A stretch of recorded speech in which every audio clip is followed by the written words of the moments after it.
Hai. Hai. Ih, kamu kok nggak pakai masker? Nggak apa-apa. Pakai atau nggak, sama aja. Hei, siapa bilang? Semisal nih ya, kalau kamu positif COVID dan kita berdua nggak pakai masker, itu risiko penularannya 100%. Kalau kamu positif dan aku pakai masker, itu risiko penularannya 70%. Lalu kalau kamu pakai masker dan aku enggak, itu risikonya jadi 5%. Nah, kalau kita berdua sama-sama pakai masker, risikonya turun lagi jadi hanya 2% aja. Apalagi kalau kita juga jaga jarak. Kalau kita berjarak minimal 2 meter, risiko penularannya bisa ditekan sampai 0% loh. Jadi, jangan lupa pakai masker ya.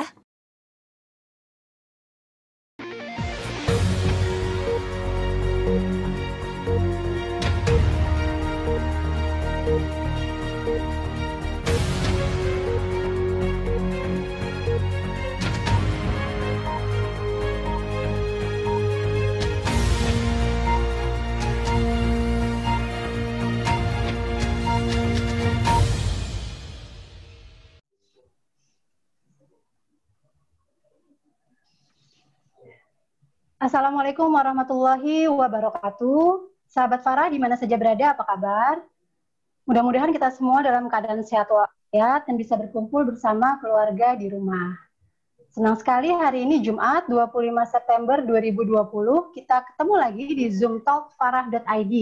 Zoom Talk menghadirkan perempuan-perempuan Indonesia yang inspiratif dari berbagai bidang yang insya Allah dengan kita ngobrol bareng mereka, kita bisa tercerahkan dan juga bisa termotivasi untuk menjadi pribadi yang lebih baik lagi. Nah, siang hari ini kita akan berbincang tentang satu topik yang dekat sekali dengan kehidupan kita sekarang, yaitu bagaimana kita mencari solusi cerdas atasi cemas di masa pandemi. Sebuah kebahagiaan siang hari ini sudah hadir narasumber kita di tengah-tengah kita, seorang psikolog klinis dan juga hipnoterapis bersertifikat, Mbak Liza Marieli Japri. Assalamualaikum Mbak Liza, apa kabar Mbak? Waalaikumsalam warahmatullahi wabarakatuh. Alhamdulillah sehat. Mbak Ovi sehat? Insya Allah, Alhamdulillah. Aduh, Alhamdulillah. Mbak Liza. Yes. Mbak Liza ini merupakan tadi psikolog klinis dan hipnoterapis bersertifikat, jadi certified hypnotist gitu ya? Certified hypnotherapist. Hipnoterapis, sorry, oke. Nah, Mbak Liza, ya. Boleh tahu nggak sih sedikit ini kenapa kok sudah jadi psikolog, sudah jadi lulus magister psikologi, kemudian kok jadi hipnoterapis nih?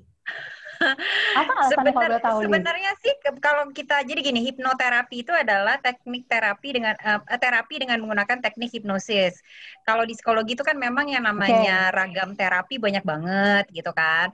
Nah, terus tapi kita belajarnya tuh kalau waktu kuliah dulu ngambil S2 profesinya itu hanya yang sedikit-sedikit.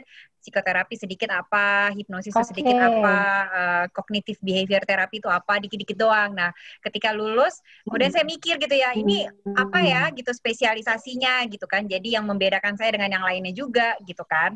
Terus kebetulan memang saya tertarik dengan alam bawah sadar, efek masa lalu pada kita yang sekarang gitu. Nah, akhirnya nyemplunglah ke si hipnoterapi tersebut. Akhirnya kemudian akhirnya serius tuh ngambil bersertifikat ya, yang serius ya, yang ke sertifikasinya dari luar. Jadi kita 100 jam yang dipecah jadi sekitar 6 bulan. Kemudian ada PR yang dikerjakan, harus submit laporan. Jadi bukan yang Sabtu Minggu dapat sertifikat selesai gitu, enggak.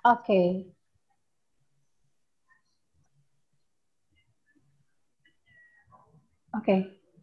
Jadi menunjang ya Mbak ya, menunjang juga itu sih secara psikologisnya ya. Iya. Mbak Ovi, suara saya delay kah, putus-putus atau aman?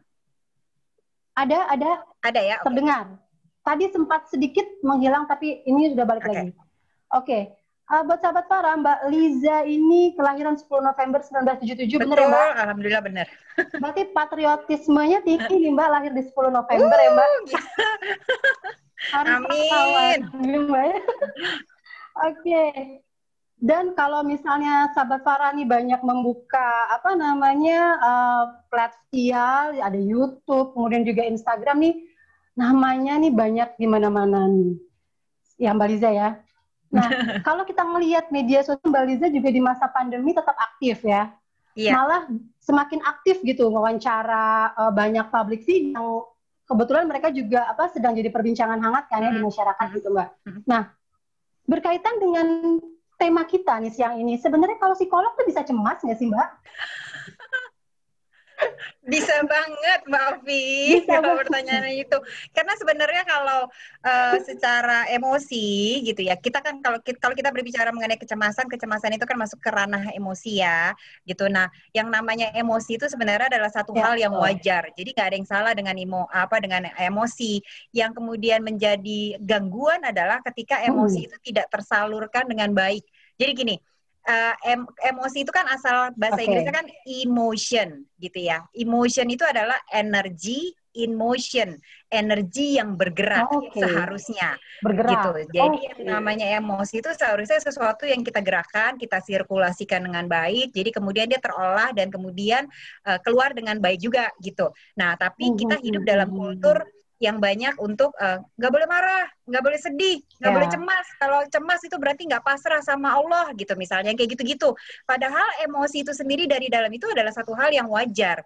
Tapi ketika kemudian kata lingkungan nggak boleh ya, jadi aku teken terus, nah itu terjadi penumpukan di dalam yang akhirnya mulai muncul gangguan biasanya. Ibaratnya kayak botol minuman kita isi air mulu, lama-lama ya meletus tuh gitu. Nah, itu yang menjadi gangguan. Jadi balik lagi pertanyaan tadi, ya cemas tentu ada sebagai psikolog gitu kan, sebagai manusia lebih tepatnya. Apalagi masa pandemi kayak gini ya, di rumah doang, kemudian ada 4 anak di rumah, ada suami gitu kan, menyatukan 4 anak ini tantangan tersendiri nih. 4 anak yang mulai dari paling gede 18 tahun, yang paling kecil mau jalan 6, kan beda-beda tuh kebutuhannya. Apakah mereka bisa menerima pelajaran dengan baik nggak ya? Nanti gimana nih kebutuhan sosialisasi mereka nih, gimana kalau begini, belum lagi memikirkan ketakutan si COVID-nya tersebut. Aduh, amit-amit ya kalau tertular, mikirin misalnya orang tua juga. Nah, cemas-cemas itu pasti ada Mbak Ovi. Cuman bagaimana kemudian punya tools gitu kan untuk mengelola itu dengan lebih baik.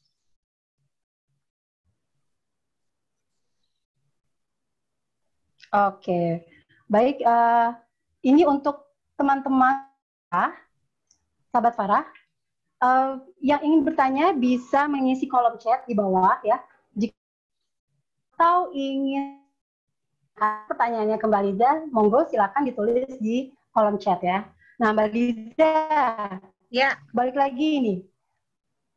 Pemerintah ini kan kalau sudah membuka new normal, alasannya untuk membangkitkan lagi perekonomian. Tapi akhirnya pemerintah tuh seperti bilang hidup berdampingan dengan COVID-19. Ya. Which is artinya kita disuruh hidup berdampingan dengan kecemasan. Karena ya, betul. Mbak Liza seperti apa sih? Mbak Ovi, maaf yang terakhir tadi agak break, putus-putus suaranya. Halo Mbak. Ya.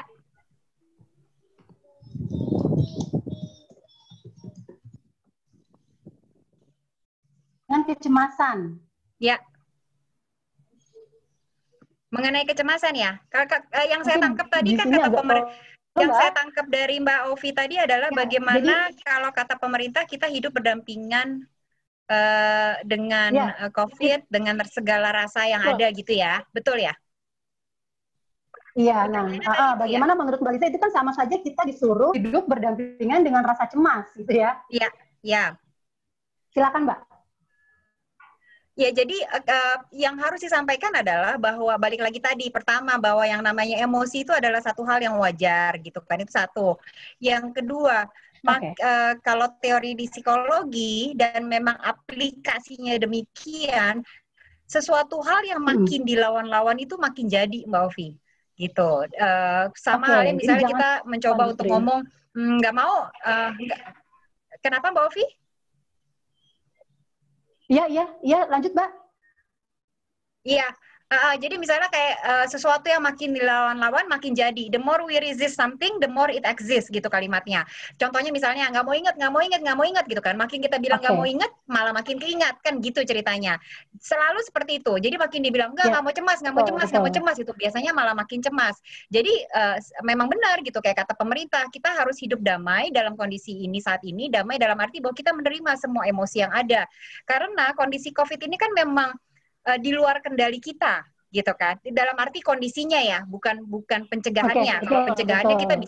kita Ya, bisa intervensi nih, kita bisa pakai betul. masker, kita bisa hand sanitizer, kita bisa stay at home kan gitu, tapi COVID-nya itu sendiri adalah sesuatu yang di luar kendali kita.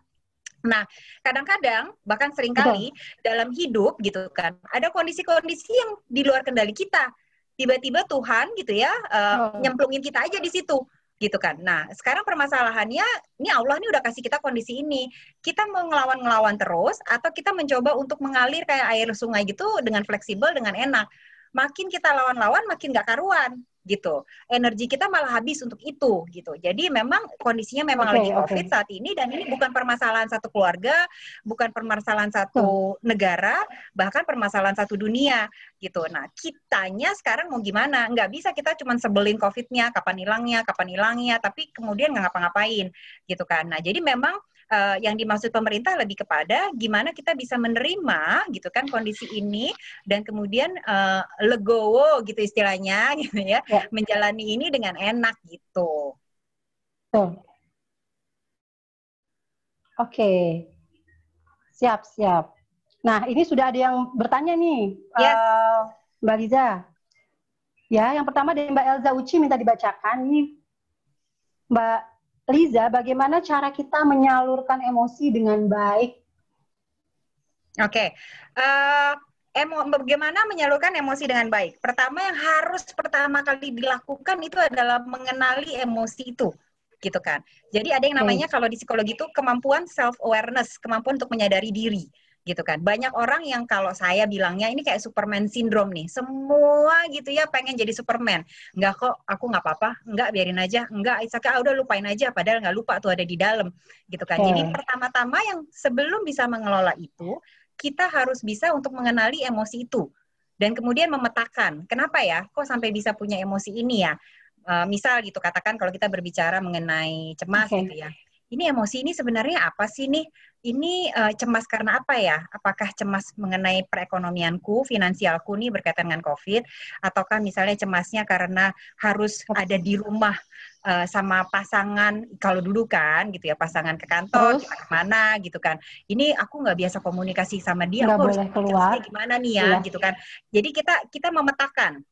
Nah, setelah pemetaan itu terjadi, kemudian kita butuh apa? Dipetakan lagi, kitanya butuh apa? Misal, kayaknya aku lagi butuh nangis dulu nih, ya udah nangis, nggak apa-apa. Banyak orang yang nggak mau nangis gitu. Kenapa? Karena nangis itu kesannya lemah, kesannya nggak berarti gitu kan. Padahal sebenarnya balik lagi, kalau saya nih selalu jawaban saya, kalau ada pasien datang, ya saya nggak mau nangis gitu kan. Saya selalu mengatakan, oh mohon maaf, kalau buat saya air mata itu juga ciptaan Allah loh. Hmm. Pasti ada maksudnya kenapa Allah menciptakan air mata Oke. gitu. Tapi bukan berarti kemudian kita 24 jam, 7 hari dalam seminggu nangis, 1 bulan nangis, ya enggak gitu. Tapi ketika kita bisa meregulasi itu, kita tahu nih, kayaknya gue lagi pengen banget nih nangis nih, kayaknya udah gemes, ya udah nangis sebentar. Tapi kemudian kita yang melimit waktunya. Udah ya, ini kayaknya udah sejam nangis nih gitu kan. Udah ya, udah cukup dulu Oke. yuk sekarang kita bangkit dulu, kita ngapain. Nah, itu mengelola itu jadi enak. Balik lagi tadi, emosi adalah emotion, energy in motion. Jadi sesuatu yang harus berputar gitu. Bagaimana ini bisa berputar kalau kita Oke. belum tahu dulu sebenarnya kita rasanya apa sih gitu. Nah, ini yang penting nih self awareness ini. Banyak kadang-kadang kita memang akhirnya justru gagal di awareness tadi ya. Ya, Apa bawaannya kesel aja tapi nggak sanggup untuk cari sebenarnya sebabnya apa gitu ya. betul. Karena balik lagi Mbak Ovi bahwa kita terbiasa hidup dalam kultur tersebut ya gitu. Jadi kayak misalnya waktu kita kecil kalau jatuh nangis gitu misalnya. Terus orang tua yang apaan sih nangis gitu kan, cengeng, nggak boleh nangis gitu kan. Kalau perempuan kalau laki dibilang cengeng, kalau Ya, perempuan banyak nangis nanti nggak dapet laki jodoh ya. lo gitu. Jadi kan konsep-konsep kayak gitu sering kita dengar ya. Atau misalnya ketika kita memang tahu nih lagi ada pengen marah gitu kan, terus kita marah, nggak boleh marah tahu, marah itu dosa gitu misalnya. Padahal gitu. emosi hanya sekedar emosi gitu, bukan berarti kemudian kita jadi kalau marah lempar-lempar barang, ya nggak gitu juga gitu kan. Tapi bagaimana kita bisa mengelola itu. Jadi kalau sama anak-anak di rumah biasanya ketika mereka mulai beremosi sesuatu ya apapun itu, apakah itu nangis, apakah itu sedih, apakah itu marah emosinya, dan itu terlihat latihan kita sama anak-anak biasanya kita tanya. Kalau nangis misalnya, kamu nangisnya kenapa nak? Gitu. Kamu nangisnya, kamu nangis marah, kamu nangis sedih, kamu nangis kesel. Nah, dia belajar untuk melabel. Karena emosi itu perlu dikenali, dilabel. Sebenarnya apa sih ini emosinya nih untuk apa nih? Karena kan beda ya, penanganan sedih sama penanganan marah itu kan beda tentunya. Gitu. Mau laki mau perempuan, karena tadi sempat muncul di chat pertanyaan kalau laki boleh nangis nggak? Iya boleh, gitu, nggak ada masalah. Balik lagi, ini stigma bahwa laki nggak boleh nangis, gitu kan? Tentunya gitu ya, mau laki mau perempuan yang nggak nangisnya lebay 24 jam, 7 hari, seminggu, yang tadi saya bilang sebulan. Tapi pengelolaan itu perlu. Gitu. Bahkan gitu ya, ada buku mengatakan bahwa pria yang bisa nangis itu sebenarnya adalah pria yang paling berani. Kenapa? Karena dia berani untuk menerima emosinya, dia berani untuk mengungkapkannya, dan kemudian tapi bagaimana dia beraksi akan perasaan yang muncul. Jadi misalnya kalau dia nangis karena sedih lagi berantem sama pasangannya, oke, setelah nangis sudah lebih lega, biasanya lebih bisa mikir, habis ini ngapain ya? Oh ya udah, kayaknya mesti diajak ngobrol, mesti begini segala macam. Nah, pemetaannya tuh enak biasanya. Jadi balik lagi itu harus ada tuh sebenarnya pengenalan emosi dulu, belajar dari kecil, kita juga kembali belajar gitu kan, melabel, menamakan emosi kita, kemudian bagaimana mengelolanya, dan itu suatu hal yang wajar banget. Oke, baik. Berarti ini mungkin Mas Rian sedang menangis di belakang mungkin ya? Dan sudah terjawab pertanyaannya. Biasanya nih Mbak Ovi, ketika ada ledakan ketika ada ledakan yang nggak karu-karuan, itu berarti ada tumpukan yang selama ini tidak disadari. Gitu. Jadi kalau nangisnya sampai dalam tanda kutip dalam tanda kutip tuh kayaknya lebay banget dan panjang banget, jangan-jangan ini ada kesedihan yang dikumpulin selama ini kayak di balon gitu, sampai kemudian akhirnya meledak nggak karuan. Gitu. Nah, ini yang sebenarnya kalau kita terbiasa untuk mengelola rasa itu, kita terbiasa untuk melabel, menamakan si emosinya, kita kelola dengan baik, ledakan-ledakan ini nggak ada. Termasuk kalau kayak ledakan marah gitu. Nah, ini pasti ada tumpukan-tumpukan yang tiba-tiba jadinya meledak marah nggak karuan gitu. Nah, ini kalau dalam psikologi yang kita cegah. Gimana supaya tidak terjadi ledakan-ledakan yang nggak konstruktif ini nih gitu. Oke. Berarti tadi supaya nggak meledak juga jangan bertumpuk ya tadi ya poinnya ya, Mbak Liza ya. Oke. Nah, ini ada satu yang ingin bertanya langsung, Mbak Amelia Fitriani. Silakan Mbak Amel. Ya, terima kasih Mbak Ovi. Selamat siang Mbak Liza. Selamat siang Mbak Amel. Ya, aku suka warna rambutnya by the way. Oh, terima kasih. Mbak, ini aku punya pertanyaan deh. Aku bukan nggak punya latar belakang psikologi, tapi kadang suka seneng gitu baca-baca soal psikologi. Nah, aku tuh kadang untuk mengatasi anxiety tuh ini ya, apa sih kata bahasa itu self healing kali ya, atau menyemangati diri sendiri. Oh, it's okay kok, it's okay, nggak apa-apa. Kedepannya pasti bakal lebih baik kan yang gitu. Tapi belakangan ini aku baca soal apa sih toxic positivity tuh. Katanya juga toxic positivity itu juga nggak begitu baik gitu. Katakan ketika sedih ya sudah bilang aja sedih. Itu sebenarnya seperti apa sih Mbak toxic positivity? Karena saya sebagai orang yang awam gitu ya kadang suka nggak ngerti batasannya, mana itu menyemangati, mana itu toxic positivity gitu Mbak. Itu yang pertama. Yang kedua nih kalau ini pengalaman saya sendiri sih sebenarnya. Kalau kita bicara soal mental health di Indonesia ini. Banyak orang tua di zaman dulu sebenarnya nggak kenal apa itu sih mental health, yang tahunya kalau ketika anaknya bermasalah dengan emosional itu kurang mendekatkan diri kepada Tuhan, katakanlah seperti itu ya Mbak ya.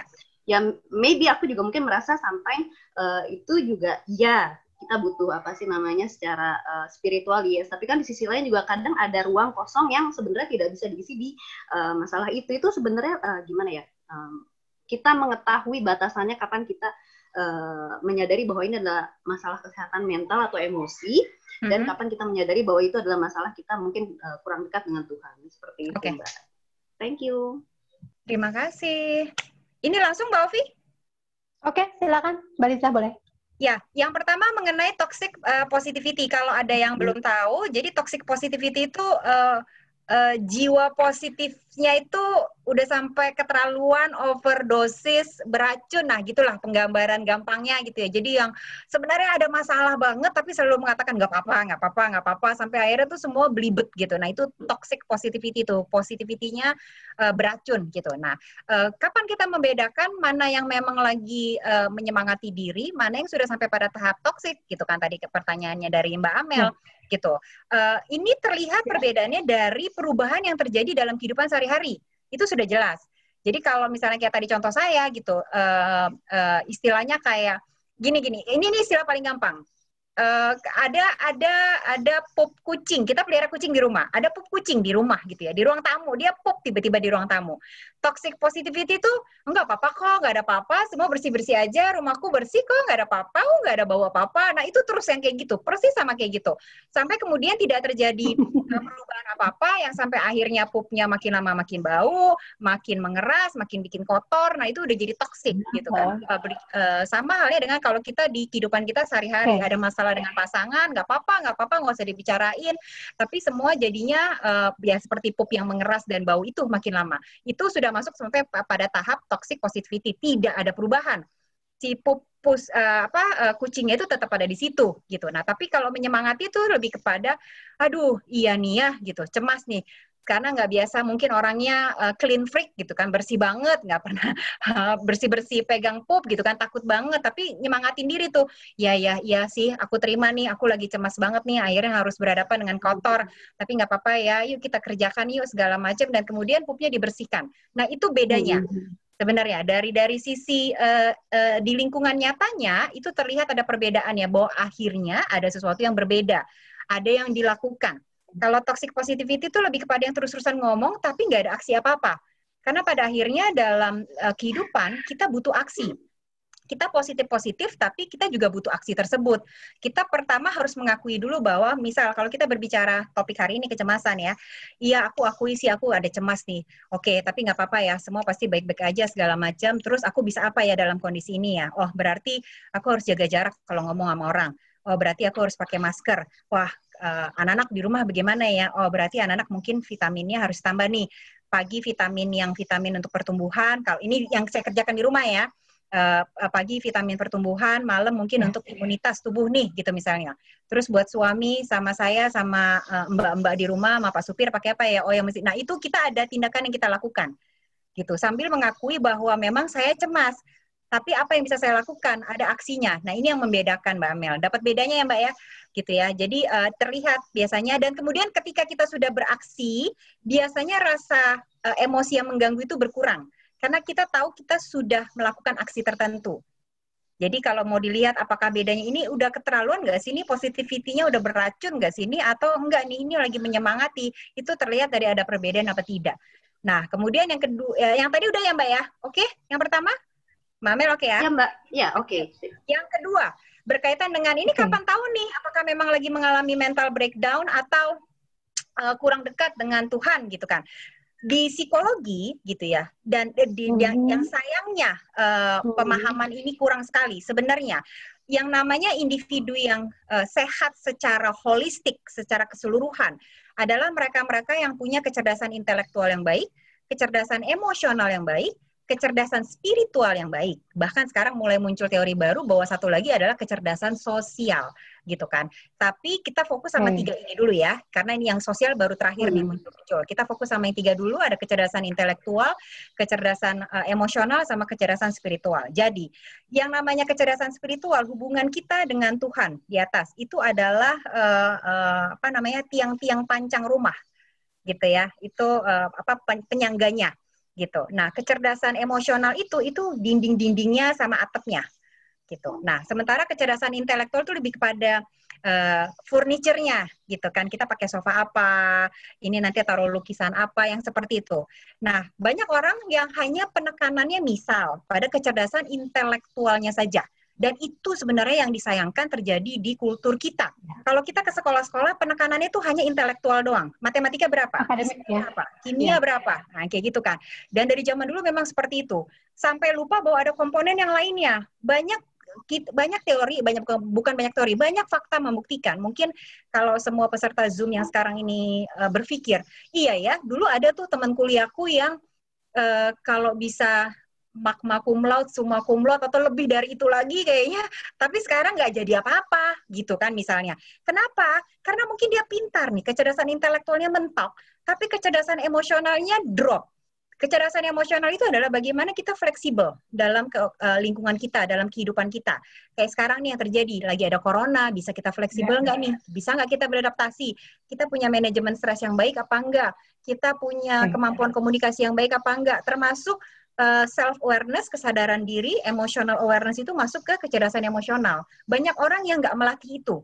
Gitu. Di sekolah pun jarang sekali diajarkan bagaimana berempati, diajarkan bagaimana saling tolong. Nah, itu jadi kecerdasan emosionalnya kurang. Nah, ketika kecerdasan emosionalnya kurang, dinding rumahnya nggak ada. Jadi kebayang nggak, kita penekanannya hanya misalnya gitu ya, ya udah kita tekankan aja beribadah, pancang-pancangnya ini bagus banget, tapi nggak ada dinding, nggak ada atap. Kita kemudian dihajar terus-menerus gitu ya, sama hujan, sama panas, bertahun-tahun. Yang pasti kan kita akan drop, betul apa tidak? Gitu. Nah, ada satu kasus di mana untungnya ini bukan pasien saya. Ada satu kasus di mana si pasiennya akhirnya bunuh diri, gitu kan, sedih banget. Dia bunuh diri, dia pagi-pagi itu dia pergi ke masjid, dia sholat subuh, dia pulang ke rumah, kemudian gak lama kemudian dia gantung diri, bunuh diri pakai kain yang dia pergi ke masjid, gitu kan, dan ditemukan berapa jam kemudian. Dan semua orang yang tahu dia itu tahu betapa dia sangat beribadah dengan tekun, puasa yang tidak hanya wajib tapi juga sunnah gitu segala macam. Nah, kalau ditanya masa iya kita bisa mengatakan sama dia, oh kurang beragama sih, gitu kayaknya kok enggak gitu. Semua orang tuh kaget. Nah, ternyata kenapa? Karena dia baru di PHK 3 bulan sebelumnya. Tapi ketika dia di PHK, sudah dikatakan bahwa istrinya udah bolak-balik, ayo kita mau usaha apa nih, segala macam. Nah, ini dia marah, dia nggak bisa fleksibel, nggak bisa menerima kondisi itu, tidak ada aksi yang dia lakukan, gitu kan. Jadi kata istrinya, kerjaannya memang hanya beribadah. Tapi kita beribadah kan nggak tiba-tiba uang berapa juta ketok-ketok pintu kita, gitu kan, nggak gitu. Jadi balik lagi ada aksi yang harus dilakukan, gitu. Jadi kalau pertanyaannya tadi, kapan kita tahu gitu bahwa kita kurang mendekatkan diri pada yang di atas atau kita mental breakdown nih. Pertanyaannya sama lagi, sudahkah kita mengenali rasa kita? Gitu, satu. Yang kedua, sudahkah kita membuat aksi? Gitu kan? Atau dan termasuk tentunya kita mengevaluasi bagaimana ya kedekatanku dengan Yang Maha Kuasa. Aku percaya nggak nih dengan konsep Yang Maha Kuasa?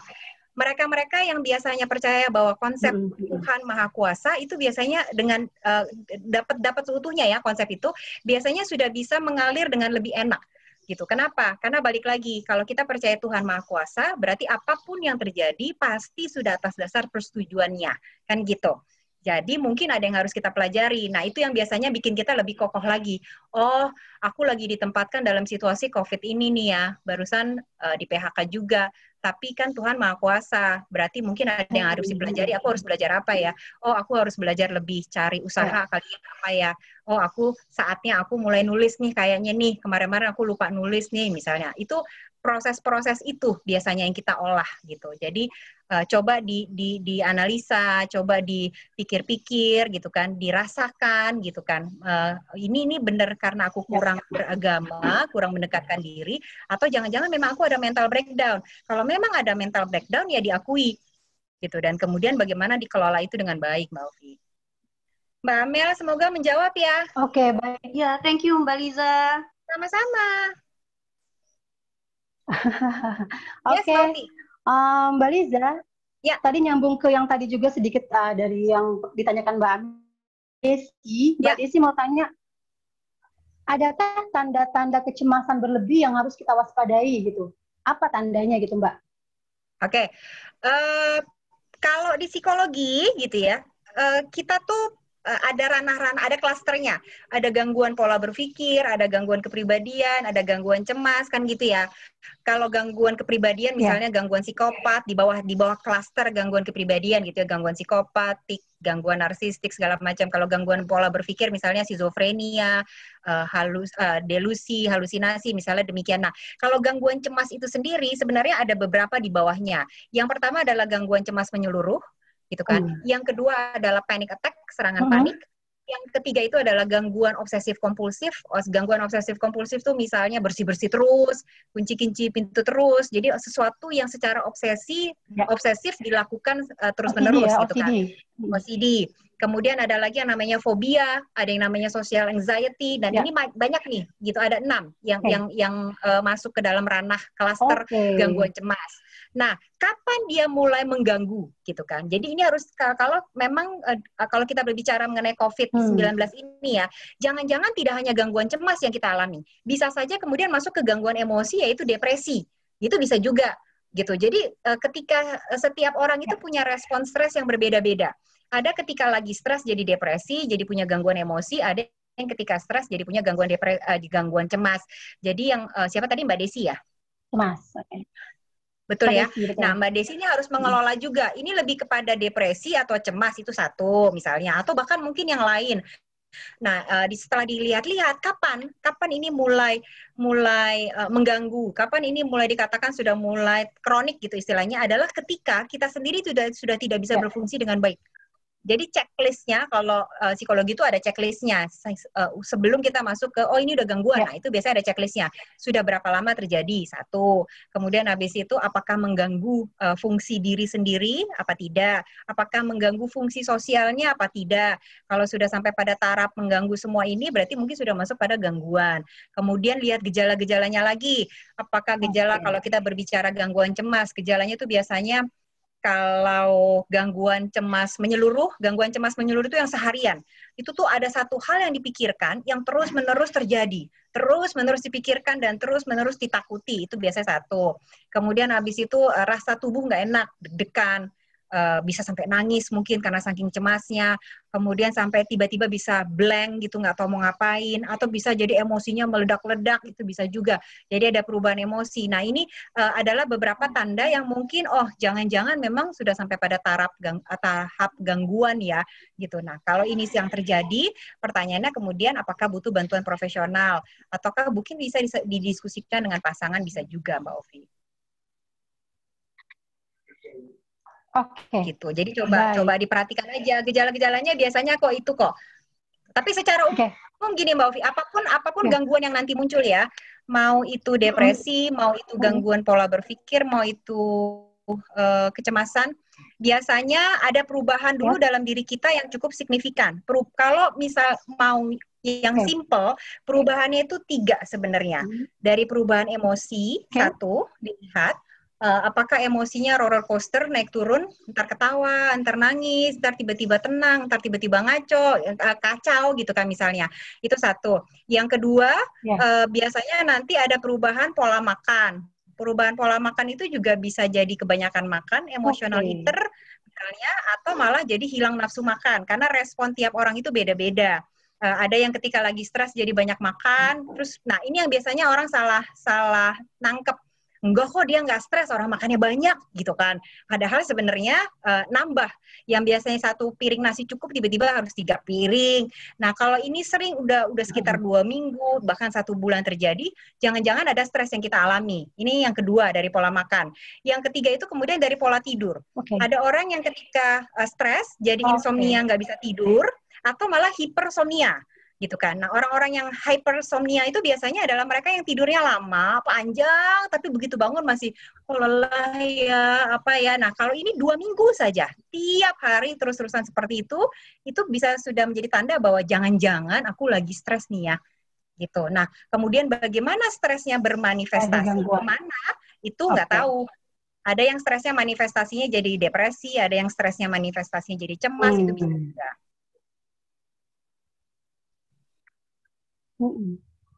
Oke, siap. Selanjutnya nih Mbak Liza dari Mas Jojo. Ya.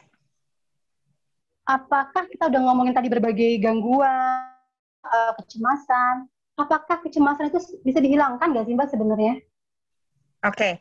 Bagaimana caranya? Ya. Ini tricky question gitu kan, agak-agak ini. Karena gini, kita harus dapat dulu konsepnya, dan semoga yang dari tadi awal kita bicarakan ya, semoga semua sudah dapat konsepnya bahwa yang namanya emosi sebenarnya fine gitu ya. Jadi kalau pertanyaannya apakah bisa menghilangkan Oke. kecemasan? Nggak bisa, gitu kan? Karena sepanjang kita masih hidup, yang namanya cemas itu suatu saat pasti Oke. ada, gitu. Nah, tapi Ya. apakah kemudian ini menjadi gangguan? Ya. Itu yang menjadi pertanyaannya, gitu. Bagaimana? Ada istilah gini, ada garis yang tipis Oke. banget, ada garis yang tipis banget antara emosi yang masih normal sama emosi yang sudah menjadi gangguan, gitu sebenarnya. Nah, yang akan saya bahas, yang mungkin pertanyaannya Mas Jojo tadi, itu lebih kepada emosi yang sudah jadi gangguan, gitu kan. Bagaimana kita mencegah supaya emosi-emosi yang normal ini tidak menjadi gangguan? Yang bisa kita lakukan pertama adalah kita melatih diri kita. Segala hal dalam hidup kita itu adalah hasil latihan, gitu kan. Everything in our life, teorinya is a product of training. Kita punya, kalau di psikologi ada yang namanya konsep monkey mind. Jadi kayak monkey, kayak monyet, mind kita itu suka Monkey loncat-loncat, gitu kan, ke masa lalu, ke masa depan, gitu kan. Jadi terus sibuk mikir tuh.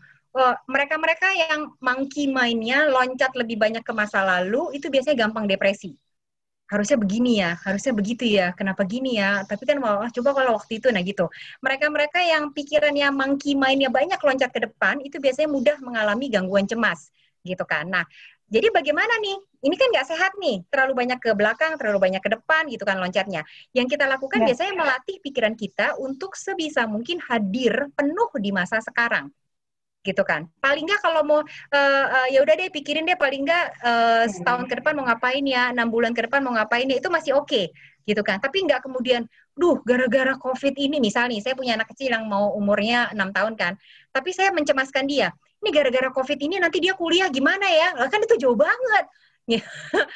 Terus saya stres gara-gara itu, gitu kan. Wow, Nah ini gitu kan ya. jadi nggak Ya. sehat nih. Tiap hari dipikirin terus, nanti dia kuliah gimana ya, aduh gimana nih, nanti kalau misalnya harus sampai kuliah nanti pakai masker terus gimana, kalau sampai kuliah online, padahal perjalanannya masih panjang banget, gitu. Jadi yang harus kita lakukan biasanya melatih diri kita. Coba, salah satu tekniknya adalah sebenarnya meditasi, fokus sama nafas, zikir itu membantu banget sebenarnya. Kenapa? Karena kayak zikir itu kita fokus, tapi jangan kita zikir tapi pikirannya masih kemana-mana ya, gitu. Jadi tetap misalnya kita sholat, gitu kan, kita meditasi, kita merasakan nafas, tapi kemudian kita tetap berusaha untuk oke, tenang ya. Misalnya kalau saya ngomong sama diri saya sendiri, ya udah ya Liz, nggak apa-apa, masih di sini kok. Kita pikirin yang seminggu ke depan aja yuk, mau ngapain nih, segala macam. Makin sering kita berlatih itu, si monkey mind loncat-loncat ini makin berkurang. Bukan berarti dia nggak loncat lagi, enggak loh ya. Dia akan tetap loncat, tapi dia akan berkurang. Ya. Jadi kecemasan kita pun yang tadinya udah ada gangguan ini, karena mikirin masa depan terus, dia akan balik lagi ke belakang, karena dilatih. Jadi kayak kita punya peliharaan anjing gitu, lari-lari mulu, kita tarik, ayo sini yuk, duduk yuk, gitu. Ntar lari lagi, kita ajarin, lama-lama dia bisa duduk tenang. Apakah dia akan duduk terus? Enggak, tentunya, gitu kan. Tapi jangka waktu dia duduk itu lebih panjang. Ya.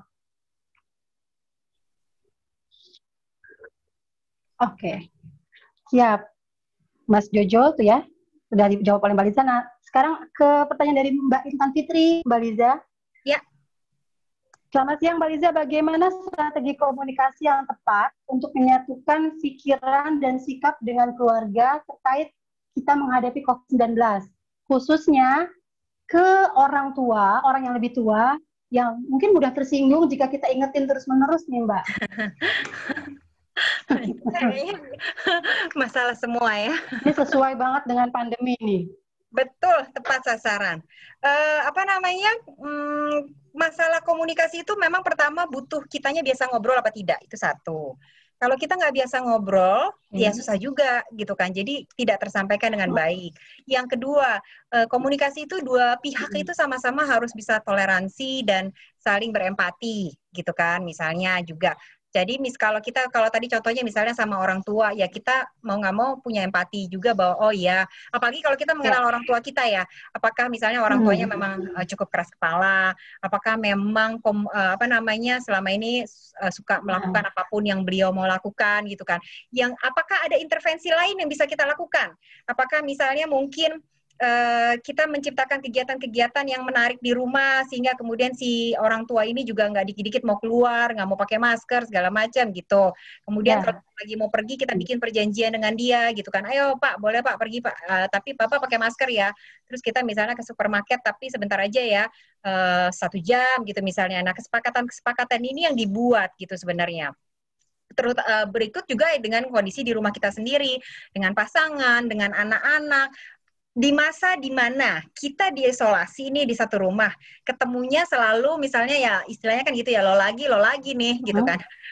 Ini mau nggak mau komunikasi dan agreement itu tuh harus dibuat gitu. Ini kita lagi bareng-bareng nih, istilahnya di camp bareng, gimana caranya supaya kelangsungan hidup tetap baik-baik aja.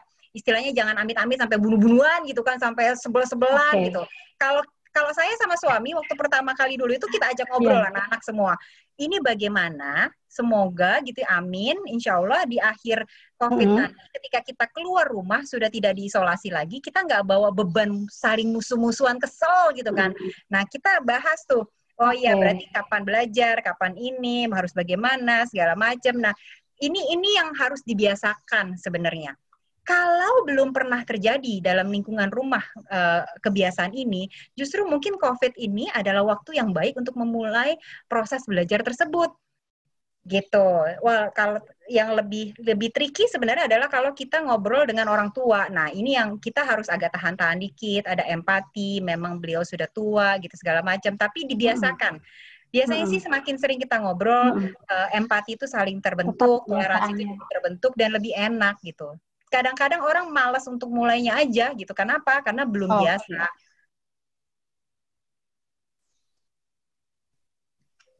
Oke. Berarti makin sering ngobrol, insya Allah makin mudah ya untuk menemukan satu saluran dalam komunikasinya gitu ya, Mbak Liza ya. Menyamakan frekuensi kalau saya bilang. Langsung, ya, menyamakan frekuensi betul. Oke. Ya Mbak Liza. Ya. Selanjutnya ada Mbak Ratna Sari. Mbak Ratna Sari. Mau tanya langsung nih Mbak Ratna. Boleh. Halo. Halo Mbak Ratna Sari, silakan. Ya. Iya Mbak. Langsung Mbak.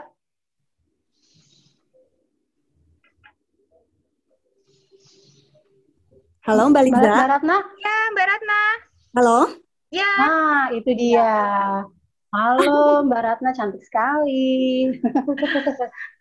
Terima kasih. Berpose dia sambil nanya nih Mbak Liza. Mbak Liza. Silakan ya Mbak Ratna, yuk. Ya. Ya Mbak Ratna. Ya. Gini Mbak Liza, jadi awal WFH di kantor aku tuh 23 Maret ya. Terus kemudian mamah aku itu meninggal 21 Maret. Ya. Turut berduka cita. Terima kasih. Dan jadi ketika aku membutuhkan social support, ini malah social distance gitu yang ada. Nah, terus kemudian saudara-saudara dari jauh pun susah ke rumah karena kan memang posisinya saat itu sudah di lockdown di wilayahnya masing-masing. Nah, saat itu aku merasa deep down sekali gitu ya Mbak ya. Ini sudah berlangsung 6 bulan ya dari semenjak mamah meninggal. Itu pertama rasa sakit kehilangan itu masih, kemudian belum lagi ditambah rasa cemas saya di luar rumah ya ketika pandemi. Kemudian juga ada rekan-rekan kerja yang positif, walaupun saya setelah udah di swab tapi hasilnya negatif, alhamdulillah. Tapi rasa cemas itu masih ada, ditambah rasa cemas kehilangan, rasa cemas ketakutan akan COVID gitu ya. Namun saya juga tetap harus ketika WFO saya harus mengikuti peraturan kantor kan gitu. Jadi gimana ya Mbak, cara supaya saya bisa agak sedikit healing gitu ya, karena saya merasa udah 6 bulan ini dan karena kan kedekatan emosional saya dengan mamah tuh erat sekali ya Mbak, jadi rasa sakitnya tuh ada kalanya tiba-tiba seperti apalagi kalau yang saya rasakan pas bangun tidur itu seperti tersayat-sayat di kiri gitu. Seperti mungkin saya pernah dengar luka batin kali ya, kurang lebih seperti itu. Jadi gimana supaya saya bisa sedikit fokus, tapi alhamdulillah sih saya tipikal yang ketika saya berada di zona tidak nyaman, saya ingin cari cara untuk keluar dari zona tidak nyaman tersebut. Itu saya ingin apa ya, ingin benar-benar healing gitu. Apakah bisa dengan metode hipnoterapi ataupun apakah saya juga harus meminta bantuan profesional atau bagaimana, Mbak? Iya, Mbak Ratna, maaf kalau boleh tanya, eh, eh, kuantitas dan kualitas nggak enaknya berkurang nggak dari awal Maret, 21 Maret itu dengan sekarang? Mbak Ratna? Halo? Ya, Mbak Ratna, kalau saya mau nanya aja, kuantitas dan kualitasnya berkurang nggak? Dalam arti bahwa kalau dulu nangis tiap hari, tiap saat, sekarang nggak tiap hari sih, tapi cuma seminggu sekali gitu misalnya. Yang kayak gitu. Ada pengurangan nggak? Rasanya juga berkurang apa gitu? Ada tidak? Ada, tapi jadi gimana ya? Jadi ketika dari awal itu saya sudah nangis-nangisnya tuh udah pas mama sakit, udah ngurusin, udah benar-benar effort gitu ya. Saya bangun malam dan lain sebagainya. Nah, tapi ketika mama nggak ada, itu justru nggak bisa nangis, tapi batin tuh tersayatnya kenceng gitu. Oke. Nah, tapi sekarang sudah mulai frekuensinya sudah mulai nggak seperti dulu banget ya, sudah berkurang. Namun kalau misalnya saya lagi ada jadwal WFH, itu karena kan nggak ada siapa-siapa ya di rumah, cuma ditemanin bibi. Karena saya pun anak tunggal, Mbak, anak tunggal. Jadi hanya ditemanin sama bibi. Dan itu ketika WFH kan nggak ada ini ya, maksud itu nggak ada lingkungan sosial saya, dan itu saya merasa sakit banget. Tapi ketika di kantor itu maksud itu nggak ada rasa sakit tersayat, ada sedikit tapi saya langsung bisa handle dengan mengalihkan pekerjaan gitu. Iya, oke. Kenapa saya bertanya? Saya coba jawab ya, Mbak Ratna ya. Kenapa Makasih saya ya Mbak bertanya? Lisa sebelumnya. Sama. Kenapa saya bertanya mengenai kualitas dan kuantitas rasanya berkurang dan efeknya berkurang atau tidak gitu ya? Karena memang yang namanya healing itu butuh waktu gitu. Nah ini salah kultur kita yang lain juga nih Mbak Ovi. Kita hidup dalam kultur yang mentalnya mental instan gitu, segala hal pengen serba instan gitu kan. Contoh misalnya kalau kita flu gitu ya, kalau kita di luar negeri, kita flu, kita ke dokter biasanya diketawain. Ya elah, yang namanya flu istirahat, makan sup gitu kan, segala macam yang hangat-hangat. Nah kalau kita tuh, aduh enggak deh, enggak enak nih, udah cepet deh antibiotik deh, atau ini segala macam. Itu tuh pengen diterabas semua, instan semua. Nah ini mental instan ini yang kadang-kadang tidak membantu kita ketika kita berhadapan dengan breakdown mental gitu kan ya. Kenapa? Karena kalau fisik aja yang namanya luka berdarah butuh waktu, apalagi di dalam yang lebih abstrak, lebih absurd. Nah ini butuh waktu memang. Apapun itu, tidak hanya kasusnya Mbak Ratna ya, tapi kayak kecemasan kita sekarang yang kita alami dengan COVID, healing kita itu butuh waktu, itu satu. Yang kedua,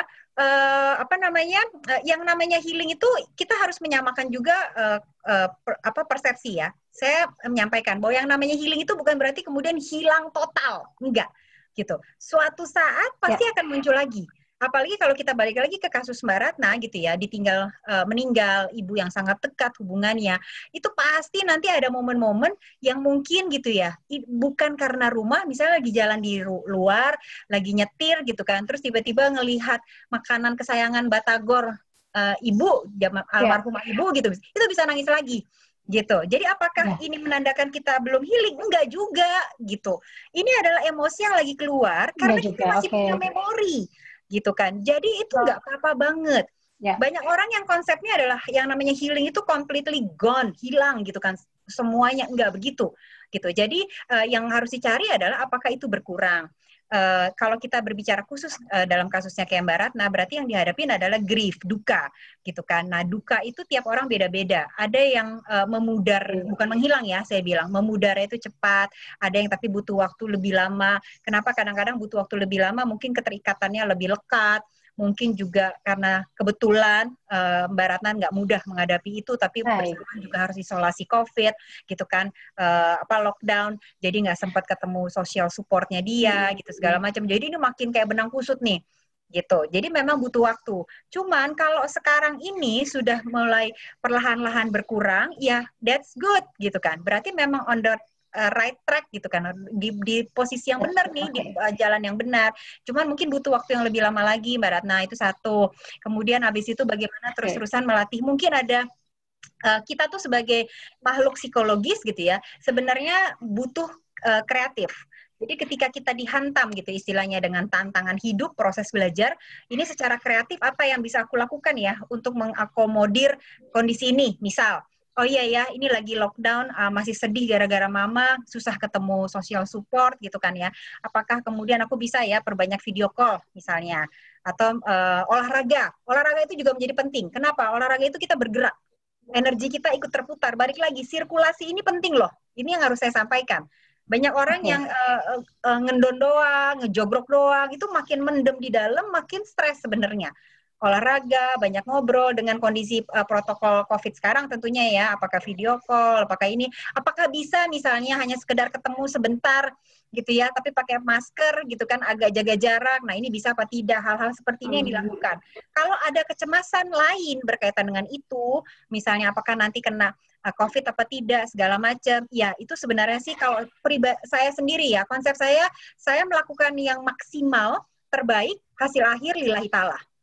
Gitu. Nah, kadang-kadang kita balik lagi, si monkey mind latihannya itu yang harus dilatih. Ketika kita mulai mikir jauh, kita refleksi ke diri kita. Ini intervensi dari akunya sendiri sudah maksimal belum? Sudah pakai masker kah? Sudah cuci tangan kah? Sudah jaga jarak kah? Oh, semua sudah aku lakukan kok protokolnya. Oke, aku jalani dengan baik, maksimal, hasil akhir ya lillahi ta'ala itu. Gitu. Nah, itu yang harus kita latih sebenarnya. Gitu, Mbak Ovi. Mudah-mudahan menjawab. Mbak Liza. Yes. Ini, Masya Allah, penjelasannya insya Allah benar-benar bisa kita cerna dengan baik ya. Amin. Dan tadi kita pilih dulu nih Mbak, ada 3 penanya terbaik. Mohon maaf sebelumnya teman-teman yang mau nanya lagi, mohon maaf gak bisa waktunya karena keterbatasan waktu. Jadi redaksi farah.id memilih 3 penanya terbaik, yaitu Mbak Ratna Sari, kemudian Mbak Elza Uci, dan yang terakhir Mas Jojo Pradana. Itu Mbak, 3 tadi ya. Ini akan mendapatkan kenang-kenangan dari Farah yang ada di samping saya ini. Kelihatan gak ini tumbler cantik? Nanti juga ini akan meluncur ke kediaman Mbak Elza nih ya. Tumbler kita ini, tumbler Farah. Oke.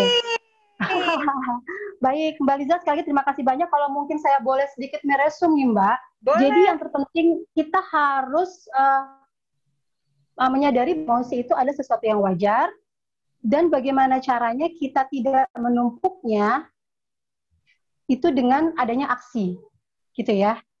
Dan itu semua dimulai dengan bagaimana kita self-awareness, bagaimana kita mengenali dulu apa sebenarnya problemnya, apa sebenarnya, sehingga dengan demikian kita bisa mencari caranya dan solusinya bagaimana agar kecemasan itu bisa berkurang, agar monkey minds kita bisa berkurang, agar kita bisa hidup tanpa kehilangan fungsi kita sebagai makhluk. Begitu ya, Mbak? Betul. Betul, Mbak. Benar banget. Mudah-mudahan yang harus ditekankan adalah bahwa ini bukan hasil yang instan. Tapi yang pasti semakin sering kita berlatih, semakin respon positif bijak itu makin menebal gitu. Baik, siap Mbak Liza. Terima kasih sekali lagi. Insya Allah kita udah ngobrol bareng selama 1 jam. Kita akan tercerahkan dan termotivasi untuk bisa mengatasi rasa cemas kita selama pandemi. Bagi 3 penanya terbaik, boleh dikirimkan menulis alamat secara private di kolom chat. Mbak Liza, saya terima banyak sekali lagi. Mudah-mudahan bermanfaat dan mudah-mudahan kita bisa ketemu lagi ya Mbak dalam kesempatan. Iya Mbak Liza. Baik, terima kasih semuanya. Sampai ketemu lagi di Zoom Talk Farah.id selanjutnya dengan bidang-bidang materi yang berbeda. Saya Ovi Sofia Nur. Assalamualaikum warahmatullahi wabarakatuh. Waalaikumsalam warahmatullahi wabarakatuh. Makasih Mbak. Terima kasih sahabat Farah semua.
Hai.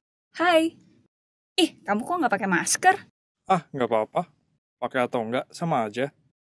Hei, siapa bilang?